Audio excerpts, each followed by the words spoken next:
Qu'est-ce que vous lisez? Des missions continents. Ça parle de quoi? De personnes qui se sont retrouvées sur des millions de tonnes de plastique qui forment des icebergs. Ce n'est pas possible, c'est juste un roman de science-fiction, ça n'arrivera jamais. Si tu crois pas, alors écoute ça. Le Cyrano dérivait parmi une multitude de déchets. Il s'étendait à perte de vue tout autour de l'épave. Oui, mais c'est juste une zone polluée de plus comme il y en a partout. Bah, c'est toujours pas le 8e continent. Figure-toi qu'il y a plus de 8 millions de tonnes de plastique retrouvées chaque année en mer. Tu en es sûr? Vous qui parlez de déchets, regardez cet article. Ces jeunes ont le même âge que vous et ont ramassé en moins d'1 heure plus de 10 kilos de déchets sur notre belle plage du Gatso. Quelle solution pouvons-nous trouver pour arrêter de polluer les plages et les océans?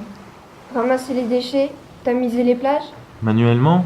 Mais ça nous prendra des années et d'ici là, nos plages seront déjà recouvertes de plastique. Ils tamisèrent et ils tamisèrent encore. Reviens sur Terre, c'est impossible. Bonjour.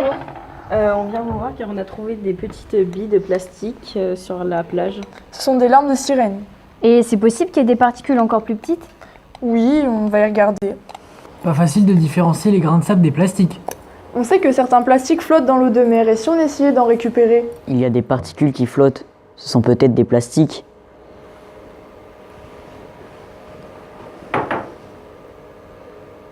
J'ai vu sur internet qu'on pouvait différencier les minéraux avec une lumière spéciale. La lumière polarisée, je crois. On peut essayer, non? Ah, c'est beau. On dirait qu'il y a plein d'arc-en-ciel. C'est peut-être du plastique. Mais comment être sûr?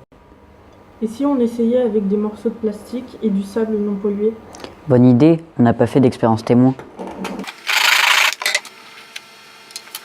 On retrouve la fluor irisée dans le sable non pollué et dans le plastique de la bouteille. Ah, la lumière polarisée ne nous permet donc pas de distinguer les particules plastiques. Mais faut pas se décourager. Parce que je me rappelle que, en 6e, en sciences physiques, on a appris que seule la famille des plastiques fondait au chauffage. On peut essayer, non? Le plastique fond, mais dans le sable pollué, rien n'a fondu. On n'a rien trouvé. Peut-être que notre matériel n'était pas assez performant pour mettre ce plastique en évidence. Ou il n'y avait pas de petits microplastiques dans notre échantillon? Ou ces microplastiques n'existent pas. C'est fou, pourtant on sait bien qu'il y en a partout. J'ai vu des images de CNRS sur internet qui montrent du microplastique au fond de notre océan.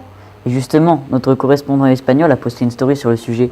Sabemos que hay plásticos por todas partes. En el pico de Midi, en los Pirineos, a 10.000 metros de profundidad, en el mar y en lugares tan sensibles como el Ártico, y han aparecido depósitos de microplásticos. Cada año están muriendo más de 1 million de aves y más de 100.000 mamíferos marinos a consecuencia de los plásticos que llegan al océano. Nous consommons des crustacés, des poissons dans lesquels se trouvent des microplastiques. Cela peut affecter notre santé. Quels peuvent être les effets sur l'homme? On va devenir des hommes en plastique. Oui, des homoplasticus. Mais il ne faut pas que cela arrive.